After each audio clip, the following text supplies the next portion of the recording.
Brother నమస్తే.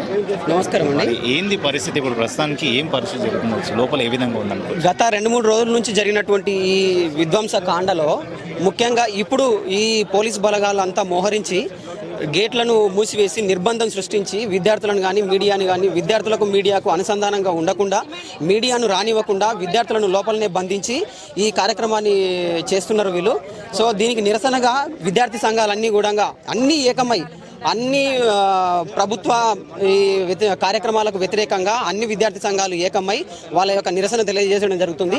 So దానిలో భాగంగా ఈ రోజు హైకోర్టు ఇచ్చినటువంటి తీర్పు ఏదైతే ఉందో చెట్లను నరికివేయొద్దు అన్నటువంటి తీర్పు ద్వారా వాళ్ళు నిర్ణయం కోసం ఎదురు చూస్తున్నారు.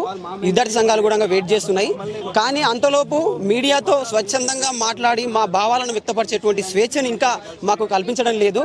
దానివల్ల మాకు కొంత బాధ కలుగుతుంది. మా స్వేచ్ఛను కూడా మేము చెప్పలేని పరిస్థితిలో మేము ఉన్నాం కాబట్టి దాన్ని ఒక చిన్న సాంగ్ బిట్టు ద్వారా ఈ యూనివర్సిటీ యొక్క బాధను వ్యక్తపరిచే ప్రయత్నం చేస్తాం.